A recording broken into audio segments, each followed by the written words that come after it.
second film, production number 2 is Leader. ஒரு பெரிய கைத்தட்டலோட, can we hear it for Leader?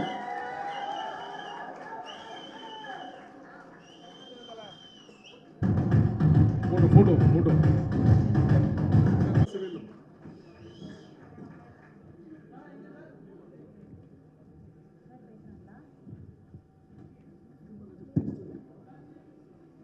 Before that, நம்மளுடைய வணிக சங்க தலைவர் அவர்கள் ஒரு சில வார்த்தைகள் பேசுமாறு அன்போடு கேட்டுக்கொள்கிறோம்.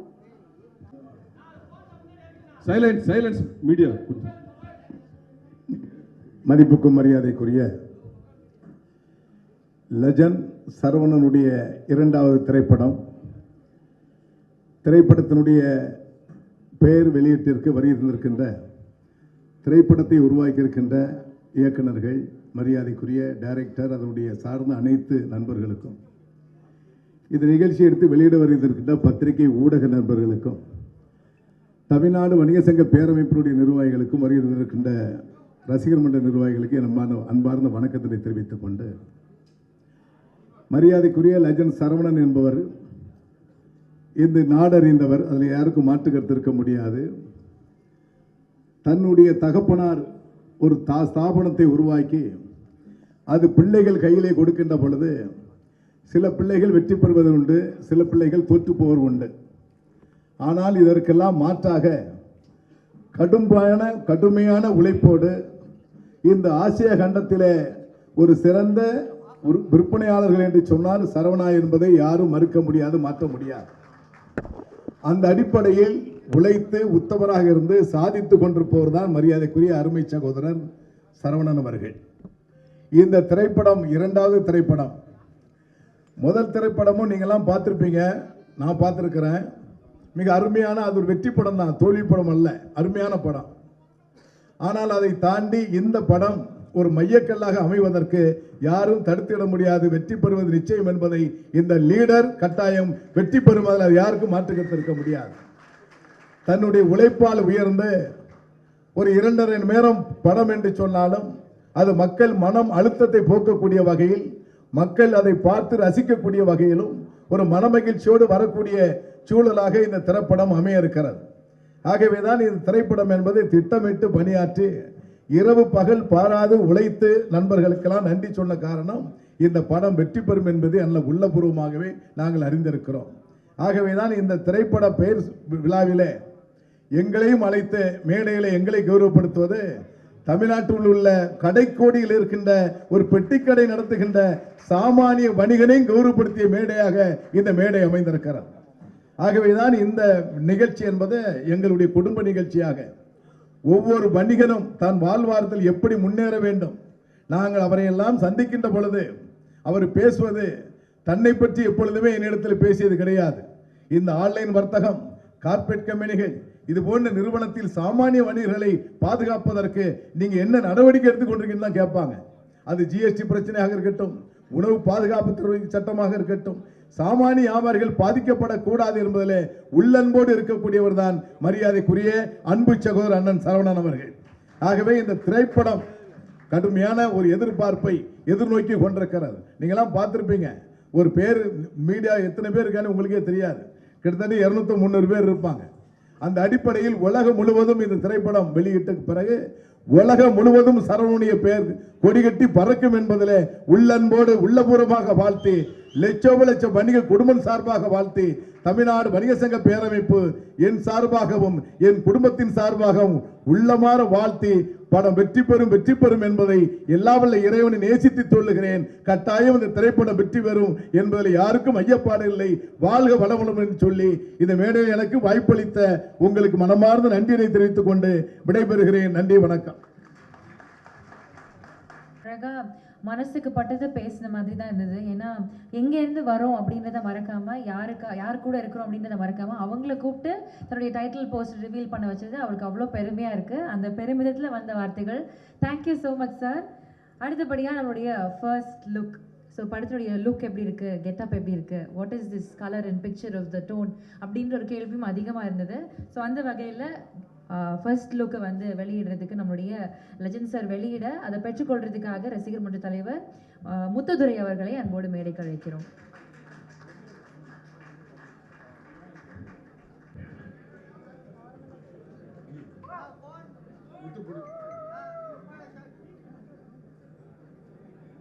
வீடியோ ஃபர்ஸ்ட் எடுங்கம்மா. Video different languages. ஸோ இப்போ வந்து தெலுங்கு ஃபர்ஸ்ட் லுக் ரிலீஸ் பண்ணியிருக்காங்க. Silence photo.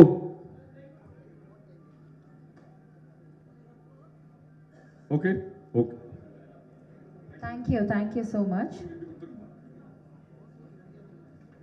ஸோ டைட்டில் பார்த்தாச்சு, ஃபர்ஸ்ட் லுக் பார்த்தாச்சு. அடுத்ததாக ஜிப்ரான் அவர்கள் இதை பெற்றுக்கொள்வதற்காக I invite on stage think music Santhosh அவர்கள். சைலன்ஸ். போட்டோகிராஃபர் ரமேஷ் உட்காரு.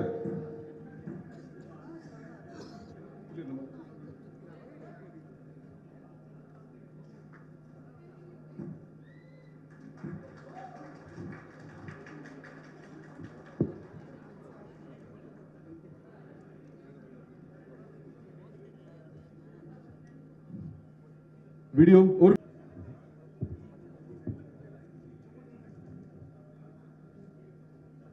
ரெடி. வீடியோ போட்டோ ரமேஷ் உட்கார். Okay photo Ramesh.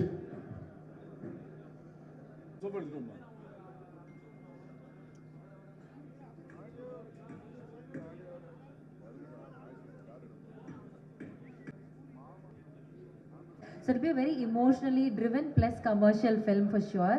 And background music வந்து அதுக்கேற்ற மாதிரி it's just elevating. இந்த glimpse வீடியோலேயே ஒரு சின்ன சாம்பிளே சூப்பராக இருக்கு. Thank you so much. So Durai sir has done his magic in the film. And Saravanan sir வந்து அவரோட லுக்ஸ்லேயும் சரி, அவரோட இந்த way of delivering each dialogue அதில் நம்மளை இம்ப்ரெஸ் பண்ணியிருக்காரு. Thank you to the entire team. So இவங்க 3 பேருமே இப்போ நம்ம அழகா with lots of love and respect we invite them. So முதல்ல I invite ஜிப்ரான் அவர்கள், the fantastic music director, to please join us on stage. அவர்களை தொடர்ந்து இயக்குனர் துரை செந்தில் அவர்களை அன்போடு மேடைக்கு அழைக்கிறோம். And with lots of respect நம்மளுடைய dearest legend சரவணன் அவர்களையும் அன்போடு மேடைக்கு அழைக்கிறோம்.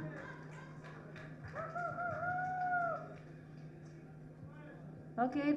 So to begin the speech, அதாவது அவங்க ஒரு சில வார்த்தைகள் இந்த படத்தை பற்றி பேசுறதுக்காக நம்ம அவளை வெயிட் பண்ணிட்டு இருக்கோம் என்ன சொல்ல போகிறாங்க அப்படின்ட்டு. ஸோ டு பிகின் ரொம்ப கம்மியாக மினிமலாக பேசக்கூடிய நம்மளுடைய ஜிப்ரான் சார். அதாவது மியூசிக் அப்படின்னாலே அடால் திடால்னு இருக்கணும், ரொம்ப லவுடாக இருக்கணும், சத்தமாக இருந்தால் தான்.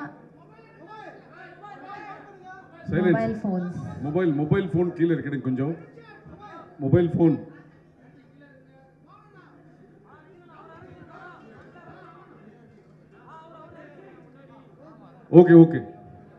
ஓகே. ஸோ மியூசிக் அப்படின்னாலே ரொம்ப லவுடாக இருக்கணும், ரொம்ப அடால் திடால்னு இருக்கணும் அப்படின்றதெல்லாம் இல்லை. I think a small pass, அதுக்கு கூட ஒரு சத்தமான ஒரு வேல்யூ இருக்குது அப்படின்ட்டு அடிக்கடி நம்மளுக்கு ரிமைண்ட் பண்ணுற one of the finest versatile music director that we blessed with நம்மளுடைய டியரஸ்ட் ஜிப்ரான் சார் அவர்களை பேசுவதற்காக அன்போடு மேடை கழிக்கிறோம். எல்லாருக்கும் வணக்கம். எல்லா படமே ஸ்பெஷல் படம், பட் இந்த படம் வந்து பிகாஸ் ஃபர்ஸ்ட் நான் டேரக்டர்கிட்ட இருந்து சொல்கிறேன்.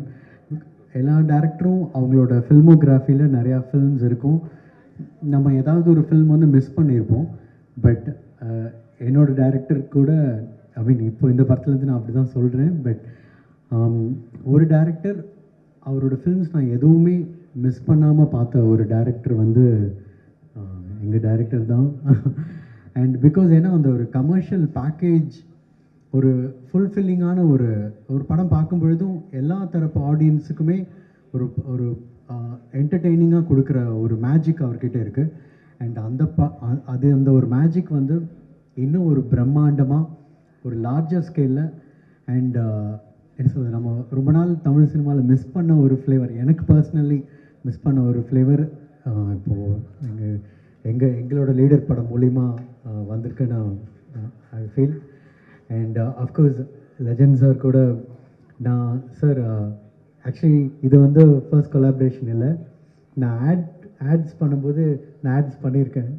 So and it's a special film. ஏன்னா எங்கே போனாலுமே வந்து நான் வந்து லெஜண்ட் சார் படம் பண்ணுறேன் அப்படின்னு சொல்லும் பொழுது எனக்கு எல்லாருமே பாயிண்ட் அவுட் பண்ணிடல, ரொம்ப நல்லா பண்ணுங்கன்னு எனக்கு இன்ஃபேக்ட் துணிவப்போ நிறைய பேர் மிரட்டுவாங்க. அதுக்கப்புறம் எனக்கு லீடருக்கு வந்து நிறைய பேர் சொல்லிட்டு இருந்தாங்க, கண்டிப்பாக நீங்கள் பண்ணுங்கள், அந்த சாங்ஸ் எல்லாமே நல்லா ரீச் ஆகும், ஆடியன்ஸ் ஃபேமிலியாக பார்ப்பாங்கன்னு. அண்ட் இப்போ ஐ திங்க் ஒரு ஆல்பமாகவே I am very happy. And think music கூட மறுபடியும் we have been traveling for a long time and இன்னும் நிறையா பேசணும், பட் அதுக்கான ஒரு ஈவெண்ட் இன்னும் இருக்குது. அண்ட் ஐ ஃபீல் ரொம்ப ஹாப்பியான ஒரு மொமெண்ட்டாக இருக்குது. And I think it is reflected in the film also. Thank you. பேசியிருக்கீங்க, தேங்க்யூ. அடுத்ததான் நம்மளுடைய டிரெக்டர் துரை சந்திரகுமார் சார். அப்படின்னாலே ஜிப்ரான் சார் சொன்ன மாதிரி அவரோட ஃபில்மோகிராஃபி எடுத்து பார்த்தீங்கன்னா நம்மளுக்கு எல்லா படங்களுமே அவருக்கு ரொம்ப பிடிச்ச ஒரு படமாக இருக்கும். சம்வேதி அதர் ஒரு இடத்துல வந்து கமர்ஷியல் எலிமெண்ட் பயங்கரமாக இருக்கும், இல்லை பாடல்கள் சூப்பராக இருக்கும், அந்த கதை நம்மளுக்கு கனெக்டடாக இருக்கும். ஏதோ ஒரு வகையில் he is just entertaining as all through his career. So அந்த வகையில் லாஸ்ட் படம் கூட வாஸ் சூப்பர் ஹிட். கர்டன் வந்து அவ்வளோ பெரிய ஒரு ஹிட்டாக இருந்தது. அதை தொடர்ந்து அதுக்கப்புறமா என்ன படம் அப்படின்னு அவருக்கு மேலே ஒரு கேள்வி இருந்துகிட்டே இருந்தப்போ ஒரு சூப்பரான அனௌன்ஸ்மெண்ட் கொடுத்தாரு. And his glimpse speaks for him, அவருடைய ஒர்க்காக. ஸோ எந்த இடத்துலையுமே அந்த காம்ப்ரமைஸ் அப்படின்றது எங்கேயும் இல்லாமல் தன்னுடைய வேலைக்கு ரொம்ப நேர்த்தியாக உண்மையாக இருக்கிற ஒரு இயக்குனர். ஸோ அவரை வந்து ஒரு சில வார்த்தைகள் பேசுவதற்காக அன்போடு அழைக்கிறோம். வணக்கம். கம்மியாக தான் பேசணும், கம்மியாக தான் பேசுகிறேன். எந்த ஒரு நல்ல விஷயம் பண்ணுறதுக்கு முன்னாடியும் என்ன சொல்கிறது, ஒரு பிள்ளையார் சொல்லி மாதிரி நமக்கு பிடிச்ச கடவுளை நினச்சிட்டு நம்ம ஆரம்பிப்போம் இல்லையா? அந்த மாதிரி எங்களுக்கு பிள்ளையார் சொல்லின்றது ப்ரெஸ் தான். எங்கள் படத்தினுடைய இந்த முதல் லுக்கை சார் சொன்னார், ப்ரெஸ்ஸுக்கு முன்னாடி நம்ம அதை ரிவீல் பண்ணுவோன்னு சொன்னார். அது பிள்ளையார் சொல்லி மட்டும் இல்லை, பிள்ளையாரே நீங்கள் தான். ஏன்னா ஆடியன்ஸுன்ற கடவுள்கிட்ட போகிறதுக்கு முன்னாடி உங்களை பார்த்துட்டு தான் நாங்கள் போனோம். ஸோ வந்திருக்கிற ப்ரெஸ், மீடியா, இன்டர்நெட், சோஷியல் இதை சேர்ந்த எல்லாருக்கும், நண்பர்கள் எல்லாருக்கும் வணக்கம். இந்த படம் ஒரு சில வார்த்தைகள். இந்த படம் வந்து எப்படி ஆரம்பிச்சது அப்படின்னா 2022 நானும் சாரும் பேசிகிட்டு இருந்தோம். ஆக்சுவலி கருடனுக்கு அப்புறமா நான் இந்த படம் பண்ணல. 2022 நாங்கள் ஒரு செப்டம்பர் டைம்லேருந்து சாரோட மேனேஜர் அம்பிகாபதி சார் மூலமாக நாங்கள் மீட் பண்ணி நாங்கள் பேசிக்கிட்டே இருந்தோம். நான் சார்கிட்ட மீட் பண்ணி ஒரு 5-6 மாதம் நாங்கள் பேசிட்டு தான் இந்த ப்ராஜெக்ட் ஃபைனல் ஆச்சு. அது வரைக்குமே ஜென்ரலான மீட்டிங் அப்படி தான் நாங்கள் பேசிக்கிட்டே இருந்தோம். நானும் சார் வந்து ஒரு ஆசையில் நடிக்க வந்திருக்காருன்ற மாதிரி தான் நான் இனிஷியலாக அவரை மீட் பண்ணும்போது எனக்கு இருந்துச்சு. ஆனால் அடுத்தடுத்த மீட்டிங்கில் அவர் பேசுகிற விஷயங்கள், சினிமாவை பற்றி அவருக்கு தெரிகிற விஷயங்கள், எவ்வளோ நுணுக்கமாக அவர் எல்லாத்தையும் பார்க்குறாருன்றதை தெரிஞ்ச போது தான் அது வெறும் ஆசையாக மட்டும் இல்லை அப்படின்றத நான் புரிஞ்சுக்கிட்டேன். அது கூட ஒரே ஒரு இன்சிடெண்ட், அவர் லைஃப்பில் நடந்ததை நிறைய விஷயங்கள் ஷேர் பண்ணும்போது எனக்கு ஒரு இன்சிடெண்ட் ரொம்ப இதாக இருந்தது. அவர் வீட்டில் அவர் அம்மா கிட்ட அவர் 5th or 6th படிக்கும் போது சார் சொல்லியிருந்தாரு, அவங்க வீட்டில் ஒட்டி வைக்கிற ஃபோட்டோகிராஃப்ஸ் அந்த ஃப்ரிட்ஜிலலாம் ஒட்டும் இல்லையா, அந்த மாதிரி ஆர்டிஸ்டோட, சில ஹிந்தி ஆர்டிஸ்டோட ஃபோட்டோஸ் சார் ஒட்டியிருக்காரு. அவங்க அம்மா கிட்ட அவர் சொல்லியிருக்காரு, நான் இந்த மாதிரி வரணும் அப்படின்னு. அது வந்து அப்படியே அதுக்கப்புறமா அவர் வந்து தன்னோட குடும்பத்துக்காகவும் சில கனவுகளுக்காகவும் இன்னைக்கு மிகப்பெரிய உச்சத்தை ஒரு ஃபீல்டில் அவர் வந்து அந்த சாதனையை செஞ்சுருக்காரு. இருந்தாலும் அந்த சிறுவனுடைய கனவை தான் இன்னைக்கு ஒரு இளைஞனுக்கான உத்வேகத்தோடு அவர் எடுத்துட்டு போகிறாரு அப்படின்றது வந்து ரொம்ப இன்ஸ்பைரிங்காக இருந்தது எனக்கு. அவரோட உழைப்பு வந்து அவ்வளோ கடின உழைப்பு. இந்த 2 வருஷத்தில் நான் அவர்கிட்ட இருந்து நிறைய விஷயங்கள் கற்றுக்கிட்டு இருக்கேன். ஏன்னா ஒரு உச்சத்தில் இப்படி ஜெயிச்ச ஒருத்தர் இன்னொரு ஃபீல்டில் வந்து திரும்ப ஸ்க்ராட்ச்லேருந்து ஆரம்பிக்கிற மாதிரியான ஒரு வேலையை செய்கிறதுக்கும், அதுக்கு அவ்வளோ கடின உழைப்பை போடுறதும், ஒரு பெரிய அசாத்தியமான துணிச்சலும் ஒரு தன்னம்பிக்கையும் இருக்கணும். அது வந்து இந்த 2 வருஷத்தில் நான் அவர்கிட்ட பழகினதில் எனக்கு ரொம்ப இன்ஸ்பைரிங்காக இருந்தது. நிறைய விஷயங்கள் நான் ஷூட்டிங்கில் நடந்ததெல்லாம் ஷேர் பண்ணணும். பட் இனிஷியலாக எனக்கு வந்து இந்த ப்ராஜெக்ட் ஆரம்பிக்கும் போது இருந்த அந்த கிக் ஸ்டார்ட் பண்ணும் போது இருந்த அந்த எனர்ஜி சொல்கிறேன். எனக்கு வந்து ஓகே, நம்ம வந்து ஒரு டைரக்டருக்கு வந்து என்ன இருந்தாலும் அல்டிமேட் இதுன்றது வந்து நம்ம நினைக்கிறத செய்யறதுக்கு அலோவ் பண்ணுற ஒரு ப்ரொடியூசர். அப்படி ஒரு ப்ரொடியூசராகவும் நான் என்ன சொன்னாலும் செய்யறதுக்கு ரெடியாக இருக்கிற ஒரு நடிகராகவும் அவர் இருக்காருன்ற அந்த துணிச்சலோடு தான் நான் இந்த படத்தை ஆரம்பித்தேன். அப்படி தான் இன்றைக்கி முடிச்சிருக்கோம். சாட்டிஸ்ஃபைடாக வந்திருக்குன்னு நினைக்கிறேன். நீங்கள் கிளிம்ஸ் பார்த்துட்டீங்க, மற்ற உங்களோட கிளிம்ஸ் பற்றின ரிவ்யூஸை சொல்லுங்கள். அப்புறம் என்னோட நன்றி, நான் கருடனுக்கு நான் யாருக்கும் தேங்க் பண்ணல, ப்ரெஸ்ஸுக்கு எல்லாத்துக்கும். ஸோ அதுக்கும் என்னோட நன்றிகள். உங்களோட ரிவ்யூஸ் எல்லாமே இந்த கிளிம்ஸையும் பார்த்துட்டு உங்கள் ரிவ்யூஸை சொல்லுங்கள். நான் என்னன்றதை என்ன இருந்தாலும் நான் கற்றுக்கிட்டு அடுத்ததாக போகிறதுக்கு ரெடியாக இருக்கிற ஒரு ஃபிலிம் ஸ்டூடெண்ட்டாக நான் அதை ஏற்றுக்கிறேன். ரொம்ப நன்றி. என்னோட க்ரூவுக்கும், music director, cameraman, art director, fight master, editor வரல இன்னைக்கு, அவருக்கு எல்லாருக்கும் என்னோட தேங்க்ஸ். என்னோட டீம், என்னோட கோ டைரக்டர்ஸ், என்னோட ரைட்டர் டீம் எல்லாருக்கும் என்னோட நன்றிகள். இந்த படத்தினுடைய காஸ்ட், நடிகர்கள் பெரும்பாலானவங்களை நாங்கள் கூப்பிடல. ஏன்னா ஒரு சின்ன ஈவெண்ட்டாக பண்ணலாம் சார் சொன்னார். இந்த கிளிம்ஸை வந்து ஒரு சின்ன ஈவெண்ட்டாக பண்ணுவோம் அப்படின்னு சொன்னார். நானும் ஒரு சின்ன ஈவெண்ட்டாக இருக்குன்னு தான் நினச்சேன். பட்டு சார் அவர் பாயிண்ட் ஆஃப் வியூவில் சின்ன ஈவெண்ட்டுன்னு சொல்லியிருக்காரு. ஃபர்தரான ஈவெண்ட்ஸில் நம்ம நடிகர்கள் எல்லாருமே வருவாங்கன்னு நினைக்கிறேன். ப்ளீஸ் உங்கள் கமெண்ட்ஸை சொல்லுங்கள். வாய்ப்புக்கு நன்றி. Thank you so much. அடுத்ததான் நம்முடைய கதையின் நாயகன். அதாவது அவர் வந்து வெளியில் தூரமாக இருந்து பார்க்குறவங்களுக்கு வந்து வெவ்வேறு ஒப்பீனியன் இருக்கலாம். பட் அவங்க கூட ஒர்க் பண்ணவங்கக்கிட்ட நீங்கள் கேட்டிங்கன்னா I think they'll have a different picture about him. நானுமே வந்து ஜிப்ரான் சார் சொன்ன மாதிரி நானுமே சாருடைய கடையில் வந்து அட்வர்டைஸ்மெண்ட்ஸ்க்கு நிறைய ஒர்க் பண்ணியிருக்கேன். To know him as a person, அவ்வளோ ரெஸ்பெக்ட்ஃபுல்லாக ஒரு ஆர்டிஸ்ட் கிட்ட பேசுகிறதா இருக்கட்டும், அவ்வளோ மரியாதையாக நடத்துவார். அவ்வளோ கைண்டான ஒரு பர்சன். என்றைக்குமே வந்து அவர் ஒரு பெரிய உச்சத்தில் இருக்கிற ஒரு ஆள் அப்படின்ற அந்த ஒரு பந்தாவோ அந்த ஒரு எதுவுமே இருக்காது. அவ்வளோ கைண்டாக பேசுவாங்க. அண்ட் எப்போவுமே அந்த ஒரு ஆர்வம் இருக்கும். துரை சார் சொன்ன மாதிரி ஒரு புதிய விஷயத்தை கற்றுக்கணும், நம்ம எங்ககிட்ட இருந்து கேட்டுப்பாரு இது எப்படி அது அப்படின்ற மாதிரி. So and he teaches is a lot of things. அவருக்கு நடுவு இருக்கிற பிஸி ஸ்கெடியூலில் அவ்வளோ புதிய விஷயங்கள் கற்றுக்கிறாரு. அவர் எப்படி வந்து டயட்டில் இருக்கிறாரு, எக்ஸசைஸ் பண்ணுறாரு அப்படின்ட்டு நாங்கள் உட்காந்துருக்கிறப்போ இதெல்லாம் எங்களுக்கு எக்ஸ்பிளைன் பண்ணுறப்பாரு. அவ்வளோ ஆச்சரியமாக இருக்கும். எத்தனை விஷயங்களை கேன் அ பர்சன் மேனேஜ் அப்படின்ற ஒரு ஆர்வம் தான் இருக்கும். ஸோ கனவு அப்படின்றது அவருக்கு ரொம்ப சின்ன வயசுல இருந்திருக்கு. அதை எவ்வளோ அழகாக அந்த உத்வேகத்தோடையும் அந்த உந்துதலோடையும் அவர் கொண்டு வந்து இன்னைக்கு இங்கே இருக்கிறாரு அப்படின்றது வந்து நமக்கு ஒரு பெரிய ஒரு ஆச்சரியமும் பாடமுமா இருக்கு. ஒரு ட்ரூ இன்ஸ்பிரேஷன் அப்படின்னு நம்ம சொல்லலாம். So we very very happy that you're here today sir. Thank you so much. இந்த மாதிரி பல விஷயங்களை நீங்கள் வந்து ஒரு இன்ஸ்பைரிங் பர்சனாக இருக்கிறதுக்கு. So over to you. ஒரு சில வார்த்தைகள் அபவுட் லீடர். ஒரு பெரிய கைத்தறலோட can we have our dearest கதாநாயகன் வித் அஸ்.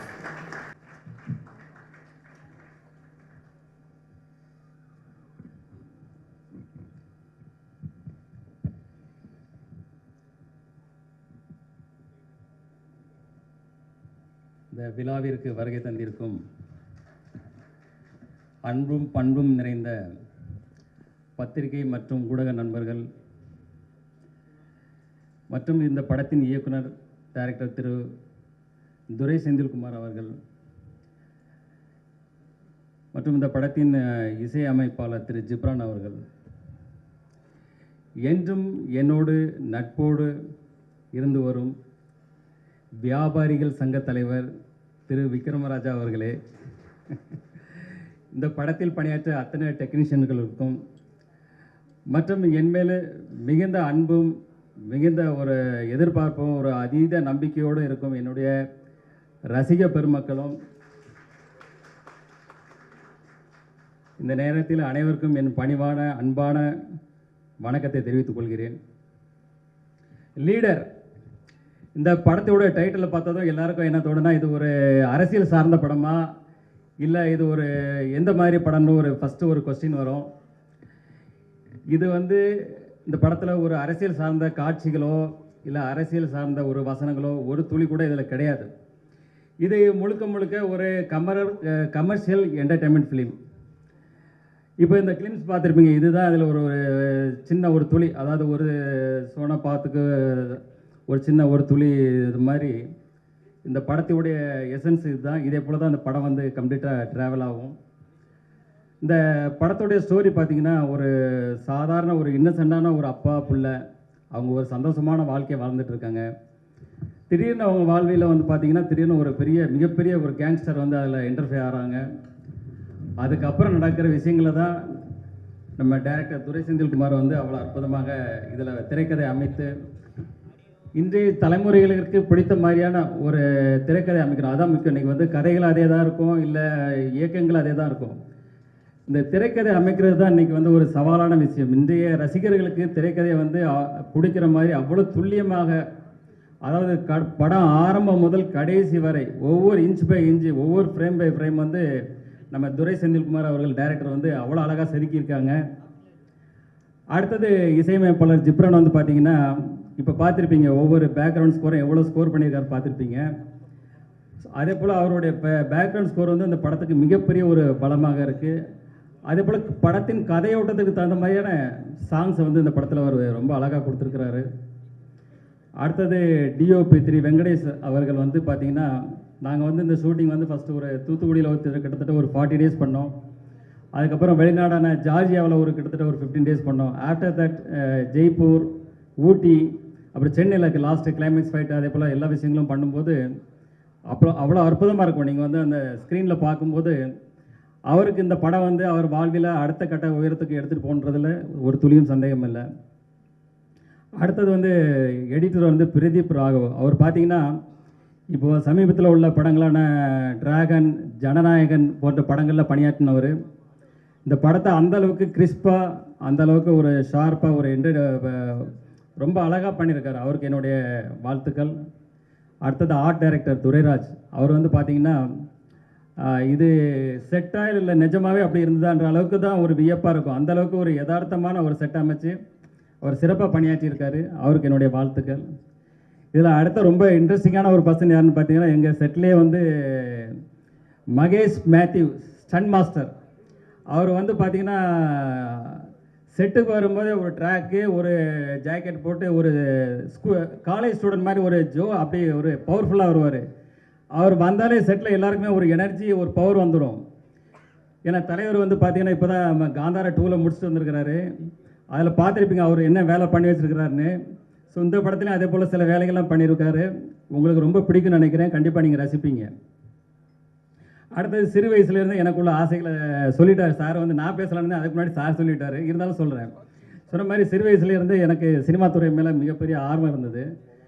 என்னுடைய ஃப்ரிட்ஜில் பார்த்தீங்கன்னா ஒரு பக்கம் வந்து ஷாருக் கான், ஒரு பக்கம் சல்மான் கான், 2 பேரோட படம் ஒட்டி வச்சுருப்பேன்.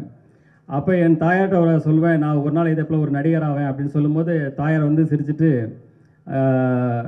சந்தோஷம்னு சொல்லுவாங்க. ஆனால் என்னுடைய சூழ்நிலை வந்து என்னுடைய ஃபேமிலி பிஸ்னஸ், என்னுடைய தந்தையார் மேலே நான் மிகப்பெரிய பக்தியும் மிகப்பெரிய ஒரு மரியாதையும் உள்ளவன். ஸோ என்னுடைய தந்தையார் பிஸ்னஸை நான் அவங்க கூட எடுத்து அவங்க கூட ட்ராவல் பண்ணும்போது என்னுடைய முழுமையாக ஒப்படைச்சி என்னுடைய முழு உழைப்பையும் கொடுத்து, ஏன்னா ஃபஸ்ட்டு பார்த்தீங்கன்னா காலையில் முதல் ஆளாக நான் ஸ்டாஃப் வரதுக்கு முன்னாடி முதல் ஆளாக கடைக்கு போவேன். கடை வேலையை முடிச்சு லாஸ்ட்டாக தான் நான் வந்து கடைசி ஆளாக தான் நான் வந்து போவேன். ஆரம்பம் முதல் இன்று வரைக்கும் அதே தான். இந்த படப்பிடிப்பில் அதே போல் தான். செட்டுக்கு முதல் ஆளாக தான் போவேன், கடைசி ஆளாக தான் போவேன். ஏன்னா அந்தளவுக்கு நான் எதில் இறங்குறனோ அதில் முழு ஃபோக்கஸ்டாக இவனுடைய முழு உழைப்பையும் அதில் இறக்கி செய்வேன். அதுதான் என்னுடைய கேரக்டர்.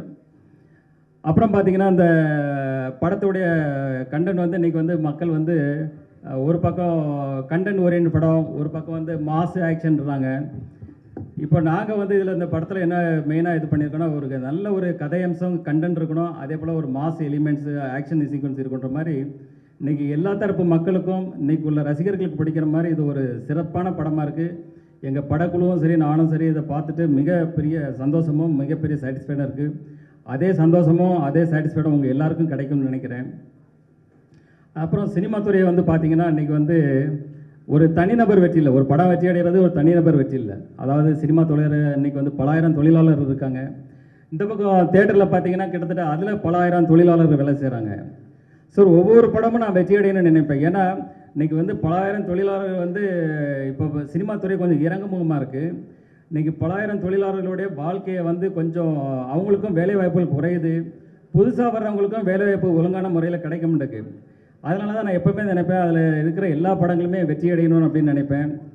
அதே போல் பத்திரிகையாளர்களை நீங்களும் இந்த சினிமா துறை வளர்கிறதுக்கு உங்களுடைய முழு சப்போர்ட்டையும், அது சினிமா துறை மறுபடியும் எழுச்சி பெறதுக்கு உங்கள் அனைவருடைய சப்போர்ட்டும் வேணும்னு கேட்டுக்கிறேன். இந்த படத்தினுடைய சிங்கிள் வந்து வர்ற 14ஆம் தேதி காதலர் தினத்தன்றி முதல்ல இதை வெளியிடுறோம், முதல் சிங்கிளை. அப்புறம் வந்து பார்த்திங்கன்னா மார்ச் 6ஆம் தேதி வந்து கிளிம்ஸ் வெளியிடுறோம். அது இதே போல் ஒரு இதோட பவர்ஃபுல் பேக்கடாக இருக்கும். அது நீங்கள் வரும்போது பார்ப்பீங்க. அடுத்தது இந்த படத்தை வந்து ஏப்ரல் மாதத்தில் ரிலீஸ் பண்ணுறதுக்கு எல்லா வேலைகளும் போயிட்டுருக்கு. அதுக்கு முன்னாடி ஒரு 10-12 நாளைக்கு முன்னாடி நாங்கள் வந்து ஆடியோ ஃபங்க்ஷன் வந்து ரொம்ப கிராண்டாக பண்ணணும். அதுக்கான வேலைகளும் போயிட்டுருக்கு. அந்த நேரத்தில் ப்ரெஸ்ஸு உங்கள் முன்னாடி தான் எல்லா இதுவும் நடத்துவோம். உங்கள் எல்லாருக்கும் இப்போவே உங்களுக்கு இன்விடேஷன் பண்ணிடுறேன். எல்லோரும் கலந்து கொண்டு இந்த விழாவை சிறப்பாக செய்யணும்னு இப்போவே வேண்டி கேட்டுக்கிறேன்.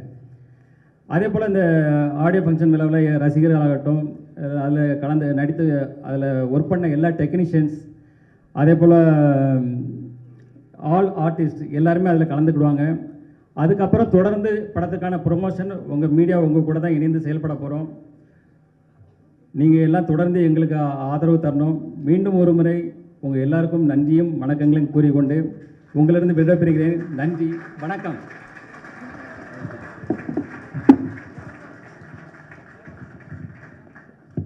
அனைவரும் பண்பலை ஊடக நண்பர்களுக்கு லெஜண்ட் சரவணன் சார்பாக, லெஜண்ட் சரவணா ப்ரொடக்ஷன்ஸ் இயக்குனர் மற்றும் படக்குழுவினர் சார்பாக வருக வருகன்னு வரவேற்கிறோம். சாரோட முதல் படத்தில் ரெட் கார்பெட்டில் அனைத்து மீடியாக்களும் பங்கேற்று மிகப்பெரிய சப்போர்ட் பண்ணீங்க. ப்ளஸ் ஆடியோ ஃபங்க்ஷன்லையும் கலந்துட்டு பண்ணும்போது சில ஊடக நண்பர்கள் சொன்னாங்க, லெஜண்ட் சார் எங்களை இன்னும் சந்திக்கலைன்னு சொன்னாங்க. லெஜண்ட் சார் சொன்னார், இந்த படம் வந்து முதல் தகவல், முதல் என்ன கிளிம்ஸாக இருந்தாலும் மீடியாவிலேருந்து ஆரம்பிப்போன்றதுனால இன்னைக்கு மீடியாவிலேருந்து ஆரம்பிச்சிருக்கோம். தொடர்ந்து பல நிகழ்வுகள் மீடியாவை வைத்து இருக்கிறது. இந்த ஊடக நண்பர்கள் இப்போ வந்து Q&A போல அரசியல் நீங்களாக எந்த கேள்வி வேணால் கேட்கலாம். கேள்விகள் ஆரம்பிப்பதற்கு முன் படக்குழுவினர் ஒரு குரூப் ஃபோட்டோக்காக மேடைக்கு அளிக்கிறோம். டிஓபி அவர்கள், ஆர்ட் டைரக்டர், சென் மாஸ்டர் மூவரையும் மேடைக்கு அழைக்கிறோம். சார் இங்கே சார். Yes sir. சார் வணக்கம் சார். எஸ் சார், வணக்கம் சார். கிளிம்ஸ் பார்த்தா ரொம்ப சூப்பராக இருந்தது. தேங்க்யூ. ஒரு ஃபுல் எனர்ஜியோட பக்காவாக பண்ணியிருக்கீங்க, வாழ்த்துக்கள். துரை செந்தில்குமார்ட்ட சார் இந்த கேள்வி. சார் படத்தினுடைய டைட்டில் லீடர் தெலுங்குல வந்து இந்த பாலகிருஷ்ணா படத்தோட டைட்டிலாக தான்.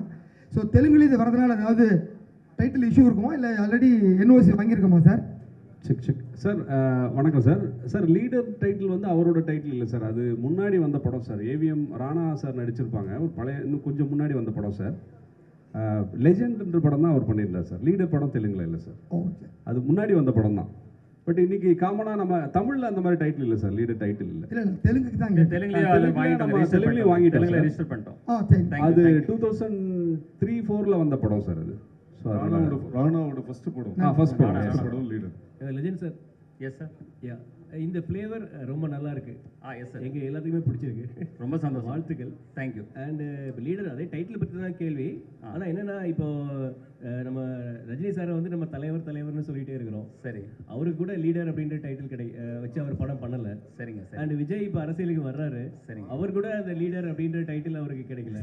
ஆனால் இப்போ நீங்கள் பேசும்போதே தெளிவாக சொன்னீங்க, அரசியலுக்கு இதுக்கும் துளி கூட சம்மந்தமே இல்லை அப்படின்னு. அதனால தான் டைட்டில் கிடச்சிருக்குன்னு நினைக்கிறேன்.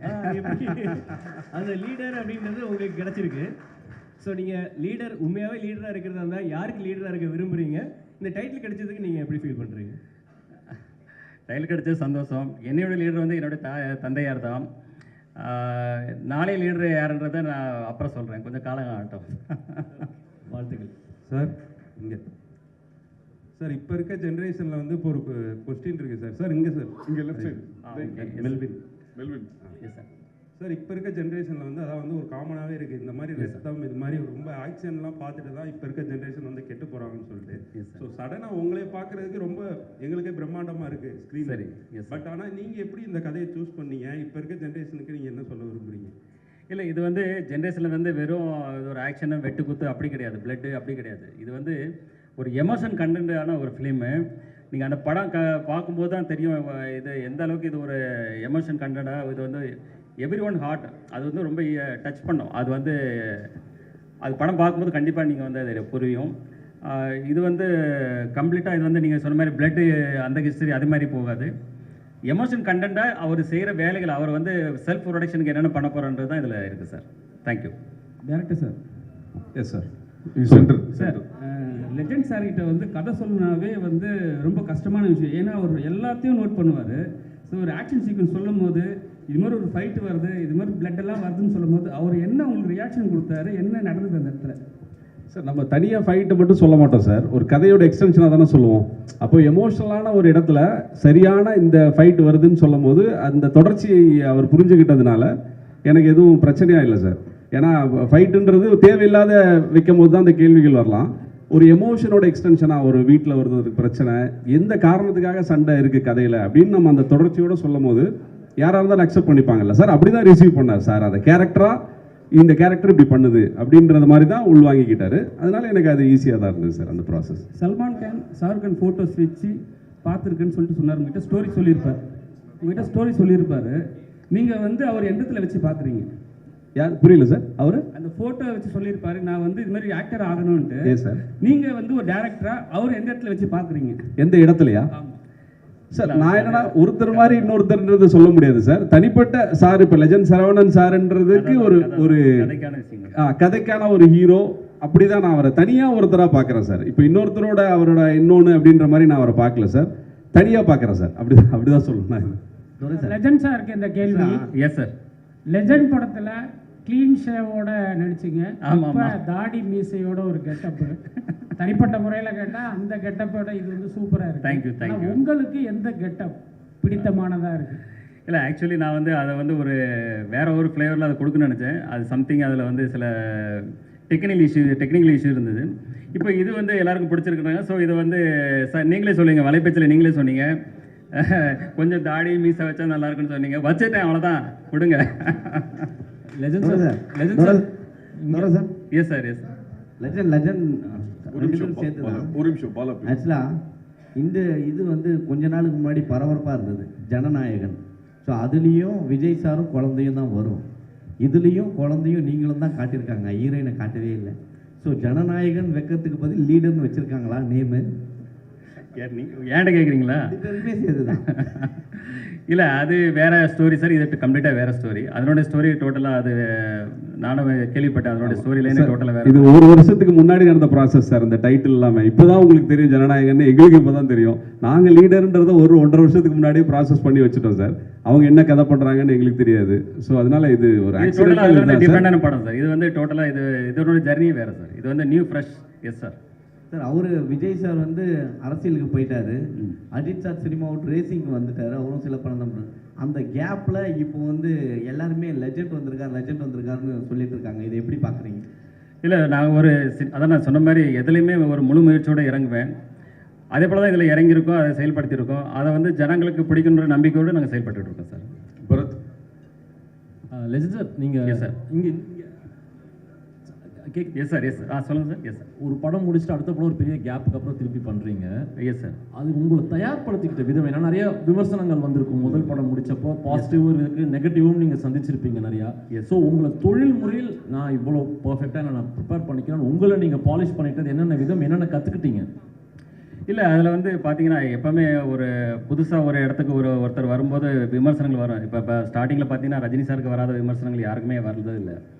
ஸோ விமர்சனங்கள் வந்து வந்தாலும் நம்ம வந்து ஒரு நம்பிக்கையோட நம்மளுக்கு ஒரு இலக்கு தெரியும், அந்த இலக்கை நோக்கி நம்ம பயணிக்கும்போது நம்ம கிளியராக மைண்டு அதை நோக்கி பயணிக்கும் போது அது வெற்றி கிடைக்கும் போது அந்த விமர்சனங்கள் அப்படி பாசிட்டிவாக மாறிடும். இதுதான் என்னுடைய கொள்கை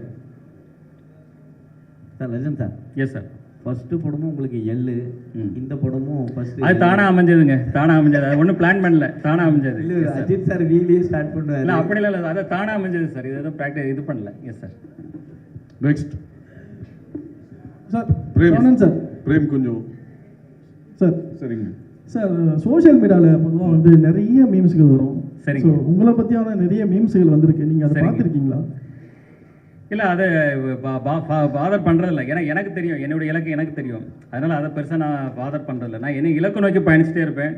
ஸோ அந்த இலக்கை அடையும் போது ஆட்டோமேட்டிக்காக அது வந்து அப்போ புரியும். அது வந்து நான் என்ன நினைக்கிறேன், நான் என்ன செஞ்சேன்றது எனக்கு புரியும். That's all. அவங்களுக்கு என்ன சொல்ல சார் விரும்புறீங்க நீங்கள், இந்த மீம்ஸ் கிரியேட்டர்களுக்கு என்ன சொல்ல விரும்புறீங்க? இல்லை, இன்னைக்கு வந்து அது ஒரு காமனான ஒரு இதாக இருக்குது. எல்லாருமே அதை செய்கிறாங்க. இன்னைக்கு வந்து அது தவிர்க்கவே முடியாது. இன்றைக்கி வந்து எல்லாரையும் விமர்சனத்துக்குள்ளாராக்காங்க. அதாவது மிகப்பெரிய தலைவர்கள்லேருந்து கடவுள்லேருந்து எல்லாரையும் விமர்சனம் பண்ணுறாங்க.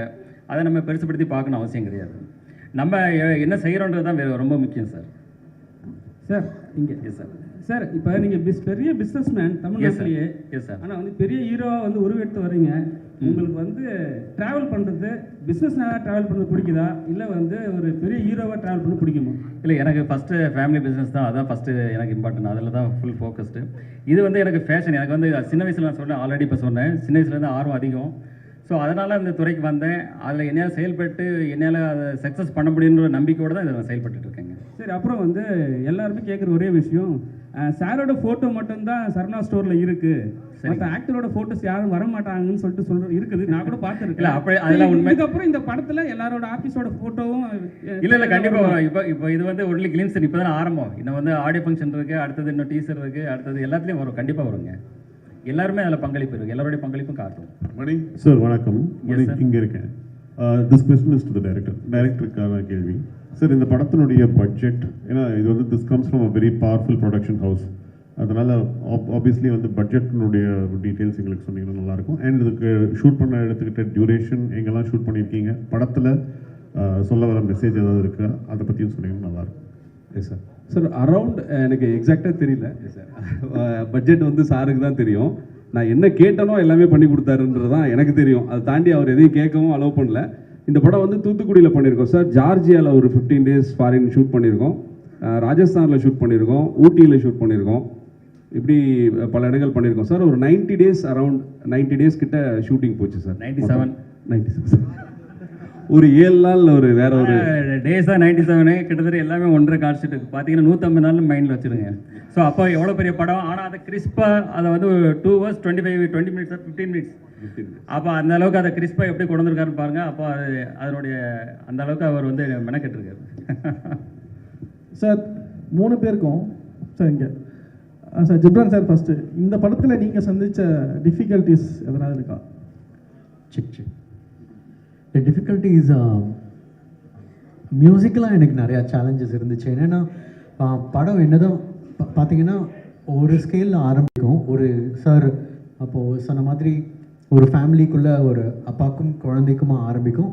தென் அது வந்து ரொம்ப பெருசாகிக்கிட்டே இருக்கும். பட் மியூசிக்கல்லி ஃபஸ்ட் பாயிண்ட்லேருந்து லாஸ்ட் பாயிண்ட் வரைக்கும் எல்லாமே கனெக்டடாக இருக்கும். ஸ்க்ரீன் ப்ளே வந்து I mean hats off to the director. So emotional கண்டென்ட்டும் இருக்கும். அதே எமோஷனல் கண்டென்ட் ஒரு லார்ஜர் ஸ்கேலில் இப்போது ஒரு ஆக்ஷன் சீக்வன்ஸ்லேயோ ஒரு ஸோ அந்த டிரான்ஸ்ஃபர்மேஷன் மியூசிக்கல்லி பண்ணுங்கிறது எனக்கு மியூசிக்கல்லி கொஞ்சம் சேலஞ்சிங்காக இருந்த ஒரு விஷயம். அண்ட் அப்புறம் இன்னொரு விஷயம், வேறு டைரக்டரோட பிகாஸ் அவரோட ரொம்ப கிளாரிட்டியாக இருந்தார். இது வேணும், எனக்கு இந்த ஆப்ஷன்ஸ் போகிறது, இது இப்படி இருக்கலாம், இல்லை எனக்கு கொஞ்சம் டைம் கொடுங்க, நான் ஃபஸ்ட்டு ஒன்று ஓகே பண்ணிட்டு செகண்ட் ஒன்று ஓகே பண்ணுறது, இன்னும் அந்த மாதிரி எனக்கு கன்ஃபியூஷன்ஸ் இல்லை. ஸோ அதனால் எனக்கு இது எனக்கு ரொம்ப ஹெல்ப்ஃபுல்லாக இருந்துச்சு இந்த பாட்டு நான் சொல்லுவேன். சரவணன் சார், உங்களுக்கு சார். Yes sir. சார், உங்களுக்கு இந்த படத்துக்கான டிஃபிகல்ட்டிஸ் எதனா இருக்கா? இல்லை, எனக்கு டிஃபிகல்ட்டுன்னு பார்த்தீங்கன்னா நம்ம விடிவி கணேஷ் சார் தான். ஏன்னா அவர் கூட நடிக்கிறதுன்றது எனக்கு அதான் மிகப்பெரிய சவாலாக இருந்தது இந்த படத்தில். ஆனால் சார் வந்து என்ன பண்ணிட்டாரு, படத்தோடைய மூடு மாறிடுன்னு சொல்லி நிறைய சென்சார் போட்டு எல்லாத்தையும் தூக்கிட்டாரு நிறைய விஷயங்களை. ஸோ எனக்கு ரொம்ப கஷ்டமாக இருந்து நான் வேலை பார்த்தது நம்ம விடிவி கணேஷ் சார் தான். அவர் தான் தேங்க்ஸ் சொல்லணும். சார் நீங்களும் சொல்லுங்கள் சார், உங்களுக்கான டிஃபிகல்ட்ஸ் இந்த படத்தில் என்னென்ன? இல்லை சார், எனக்கு அப்படி எதுவும் இல்லை சார். நான் ஒவ்வொரு என்ன சொல்கிறது, நம்ம ஒரு சீனை ஒவ்வொரு நாளும் எப்படி எடுக்க போகிறோன்ற ஒரு இதோட தான் ட்ரீமோட தான் ஒவ்வொரு டைரக்டரும் செட்டுக்கு போவோம். அது கரெக்டாக முடிஞ்சுதான்றதை ஈவினிங் டபுள் செக் பண்ணுவோம். அப்படி தான் நான் இந்த ப்ராசஸை பார்த்தேன். அப்படி தான் இதுக்குள்ளே இருந்தேன். எனக்கு தனியாக அப்படி எதுவும் கஷ்டமாக எதுவும் தெரியல சார் இந்த படத்தில். இன்னும் சொல்ல போனால் எனக்கு சில படங்களில் நம்ம ப்ரொடியூசரை சில விஷயங்கள் கன்வின்ஸ் பண்ண வேண்டியிருக்கும். இந்த படத்தில் நான் என்ன நினைக்கிறேனோ அது எல்லாத்தையும் பண்ண முடிஞ்சதுனால எனக்கு கொஞ்சம் ஈஸியாக தான் இருந்தது இந்த படம் பண்ணுறது மற்ற என்னோட படங்களை விட. அப்படி தான் நான் சொல்லணும் சார். மோகன் அங்கே முடிச்சுட்டு வரட்டும். அதாவது சொல்லுங்க. சினிமா சார்ந்த விழாக்களுக்கு வந்து சினிமா சார்ந்த பிரபலம் வச்சு தான் ஆடியோ ஃபங்க்ஷனோ டீசர் எல்லாம் வெளியிடுவாங்க. சரி. ஆனால் நீங்கள் விக்ரமராஜா சார் வச்சு பண்ணியிருக்கீங்க, அதுக்கு காரணம் என்ன? இல்லை, அவர் என்னுடைய நண்பர், நீண்டகால நண்பர். அதாவது இன்னைக்கு வியாபாரத்துறையில் என்னுடைய துறையிலே அவர் இருக்கிறாரு. அதை சார்ந்த மக்கள் அவர் கூட இருக்காங்க. ஸோ அந்த நட்பு ரீதியாக நான் வந்து அவரை என் கூட இணைச்சிக்கிட்டேன். அந்த நட்பு இன்றைக்கி இல்லை, இன்றைக்கி ரொம்ப சிறு வயசுலேருந்தே இருக்குது. இந்த நட்பு எங்கே தொடரும், இது வந்து அதுக்கு எல்லையே கிடையாது. சார், ஃபஸ்ட்டு வந்து லெஜண்ட் சரவணா பேர் இருந்தது சார். அப்போ வந்து லெஜண்ட் சார்னு கூப்பிட்டுருந்தாங்க. இப்போ லீடர் சரவணான்னு சொல்லிட்டு போடுவாங்க சார் நேமு, இல்லை வந்து கண்டினியூவாக லெஜண்ட் சரவணா வரும்? படத்துடைய பேர் தான் இல்லை லீடர், என்னுடைய பேர் லெஜண்ட் சரவணன் தான் சார். ஏன்னா ஆக்சுவலி சரவணன் தான் இருந்தது. அப்புறம் அந்த கடை பேர் வரும்போது லெஜெண்டுன்னு வரும்போது நிறைய சரவணன் இருந்ததால் லெஜண்ட் சரவணன்னு அதை கொஞ்சம் மாற்றிக்கிட்டோம், அவ்வளோதான். That's all. Legend sir, director stunt அதிகமாக பண்ணிருந்ததா சொன்னாங்க. ஸ்டண்ட் பார்க்கும்போது கிளிம்ஸ்லேயே காமிச்சிங்க. ஆமாம், இதுக்காக டைரக்டர் ஏதாவது ப்ராக்டிஸ் அனுப்புனாரா? ஏன்னா இப்போ சமீபத்தில் ஆன் ஸ்பாட் பண்ணுறது தான், எல்லாமே ஆன் ஸ்பாட் தான், இறங்கி அடிக்கிறது தான். ஆமாம், அது சொல்லுவார் அவர் இதில் சொல்லுவார் தலைவர் யார் சன் மாஸ்டர் சொல்லுவார், அன்னைக்கு ஆடியோ ஃபங்க்ஷனில் சொல்லுவார். சார் இயக்குனர் சார். Yes sir. இந்த சைடு சார். எங்கே சார்? இங்கே சார். Right sir. சொல்லுங்கள். கருடன் வந்து மிகப்பெரிய வெற்றி உங்களுக்கு. இப்போ வந்து லீடர் பண்ணியிருக்கீங்க. தமிழக மக்களுக்கு இந்த படம் வந்து என்ன மாதிரி தாக்கத்தை ஏற்படுத்தும் சார்? சார் மக்களுக்கு தாக்கத்தை பெரிய கேள்வியாக இருக்குது சார். இது அந்த அளவுக்குலாம் இல்லை சார். ஒரு திரைப்படமாக அவங்களுக்கு ஒரு என்டர்டெயின்மெண்ட்டும் ஒரு டேக் அவே பாயிண்ட்டும் நம்ம சின்னதாக ஒன்று பண்ணிட்டாலே ஒரு பெரிய அச்சீவ்மெண்ட் தான் சார் இன்றைக்கி இருக்கிற தமிழ் சினிமா சூழலில். ஏன்னா இது பிஸ்னஸும் சேர்ந்தது இல்லை சார் ஒரு திரைப்படம்ன்றது. ஸோ இதில் அந்த பிளெண்டு கரெக்டாக இருக்கும் சார். ஒரு டேக் அவே இருக்கும், ஒரு ஃபேமிலிக்கான என்டர்டெயின்மெண்ட், அது கூட எல்லாமே சேர்ந்த மாதிரியான ஒரு கமர்ஷியல் பேக்கேஜ் தான் சார் அந்த படம். சரவணா சார், சார் ஃபஸ்ட்டு படம் வந்து சூப்பர் கான்செப்ட். அதாவது சுகர் பேஷண்ட் வந்து மருந்து, அதுக்காக நீங்கள் இறங்குனீங்க, அதுவே பெரிய ஒரு வரவேற்பாக இருந்தது. Yes sir. ஆனால் இப்போ சமீபமாக பார்த்தீங்கன்னா இந்த போதை கலாச்சாரம் அந்த படங்கள்லாம் வர ஆரம்பிச்சுது. ஸோ இந்த மாதிரி போதை கலாச்சாரம் அந்த மாதிரி உங்கள்கிட்ட ட்ரெண்டிங்கில் அந்த மாதிரி ஸ்டோரிஸ் ஏதாவது வந்தால் நடிப்பீங்களா? மக்களுக்கு மெசேஜ் சொல்கிற மாதிரி படங்கள் நடிப்பீங்களா? இல்லை, எப்போவுமே இதில் வந்து ஒரு கான்செப்டோடு தான் இருக்குது. இதில் வந்து பார்த்தீங்கன்னா பார்க்கும்போது எல்லாருமே ஒரு பாசிட்டிவ் வைப்ரேஷன் வரும். கண்டிப்பாக நெகட்டிவ் ஷேடான விஷயங்கள் எதுவுமே நான் பண்ண மாட்டேன். ஸோ இது ஒரு பாசிட்டிவ் தான். இந்த படத்தில் பொறுத்த வரைக்கும் எல்லாமே கம்ப்ளீட்டாக பாசிட்டிவாக தான் இருக்கும். Sir Saravanan sir. Yes sir. இங்கே சார் பட்டி தொட்டி எல்லா இடத்துலையுமே உங்களுக்கு தெரியும். Yes sir. இந்த படத்தை நீங்கள் அடிமட்ட மக்களுக்கும் போய் சேர அளவுக்கு நீங்கள் என்ன மாதிரி எடுத்துகிட்டு போய் சேர்க்க போகிறீங்க சார் இந்த படத்தை? இல்லை, அதுக்கு முதல் ஆச்சாரம் தான் இது. உங்கள் முன்னாடி தான் இப்போ இருக்கும். இது உங்கள் முன்னாடி இருக்கிறத விட வேற என்ன இருக்குது? பட்டி தொட்டிக்கிட்ட போய் சேர்றது நீங்கள் தான் ஆகும். உங்கள் மூலமாக தான் எல்லாத்தையுமே சேரப்போகுது. இதை விட பெருசு என்ன இருக்குது sir? Legend sir. Yes sir. ஆக்சுவலாக படங்களில் வந்து பார்த்தீங்கன்னா மாஸ் ஹீரோக்கள் இப்போ சமீபமாக பார்த்தீங்கன்னா யோகி பாபு வாயில் கூட சிகரெட் வச்சுட்டாங்க. சரிங்க. ஆனால் நீங்கள் ஸ்டார்டிங்லேருந்து அந்த இது பண்ணலை. ஆமாம், சிகரெட் தண்ணி வந்தால் சிகரெட்டு ட்ரிங்க்ஸ் ரெண்டுமே பண்ண மாட்டேன். கேட்க அவ்வளோதான் போதுமா? நான் ரியல் லைஃப்லேயும் பண்ணுறதில்ல, சினிமாவிலையும் அது பண்ணுறதில்ல. Sir Saravanan sir. Yes sir. முதல் படத்தில் ஊர்வசி ரவுத்தையில் வைக்கிறீங்க. ஆமாங்க ஆமாம். இந்த படத்தில் ஹீரோயினை கண்ணில் காட்ட மாட்டேங்கிறீங்க. இல்லை, ஆல்ரெடி நான் தான் சொல்கிறேன் மேடம், பாயல் ராஜபுத்னு சொல்லிட்டு ஆடியோ ஃபங்க்ஷனில் எல்லாருமே கலந்துக்குவாங்க. எல்லா ஆர்டிஸ்டும் கலந்துக்குவாங்க. நெக்ஸ்ட் சார் வணக்கம். வணக்கம். வணக்கம் சார். பாலமுருகன் சாணக்கியிலிருந்து. Yes sir. Sir Durai Senthilkumar சாரோட கதை பண்ணணும்னு எதன் அடிப்படையில் இந்த இயக்குனர்கிட்ட படம் பண்ணணும்னு நீங்கள் முடிவு? இல்லை, நான் வந்து மிகப்பெரிய டைரக்டர்ஸ் 2-3 பேர்கிட்ட பேசிகிட்டு இருந்தேன். அது வந்து எனக்கு சில உடன்பாடுகள் ஏற்படலை. சார் கூட உட்கார்ந்து பேசும்போது எனக்கு அவங்க சொன்ன கதையாகட்டும் மற்ற விஷயங்களாகட்டும் எனக்கு ரொம்ப பாசிட்டிவாக இருந்தது. ஸோ அதனால் அவர் கூட இணைந்து இதை பணியாற்றும் போது தான் தெரிஞ்சது இந்த அளவுக்கு பிரமாதமாக இவர் பண்ணிகிட்ருக்காரு, ரொம்ப நல்லா இருக்குன்னு சொல்லிட்டு உடனே இப்போ பாதி படம் போயிட்டு இருக்கும்போது அடுத்த படம் பண்ணணும்னு சார்னு சொல்லிட்டு இப்போ படம் முடிகிறதுக்கு முன்னாடி அட்வான்ஸ் கொடுத்து அவருக்கு அக்ரிமெண்ட்டும் போட்டாச்சு அடுத்த படத்துக்கு. சரவணன் சார், லெஜெண்டில் வந்து விவேக் சார் நடிச்சிருப்பாரு. Yes sir. அவரு லைவ் ஆடியோ தான் போட்டிருப்பீங்க. இப்போது லைவ் ஆடியோ தான் அதில் போட்டிருப்பீங்க. ஸோ அது கொஞ்சம் ரஷ்ஷாக அது கொஞ்சம் சவுண்டு ஏற்றி தான் பண்ணியிருப்பீங்க. இப்போ ஏஐ அந்த மாதிரிலாம் வந்துருச்சு. ஆமாம். அந்த வாய்ஸை மாற்றிட்டு ஏஐ ஏதாவது வைக்கிறதுக்கான வாய்ப்பு இருக்குமா விவேக் சாருக்கு? இல்லை, அது ஏதாவது ரீரிலீஸ் இருந்தால் அதை யோசிக்கலாங்க, அந்த டைம் பார்க்கலாங்க. Yes sir. ஓகே. தேங்க்யூ.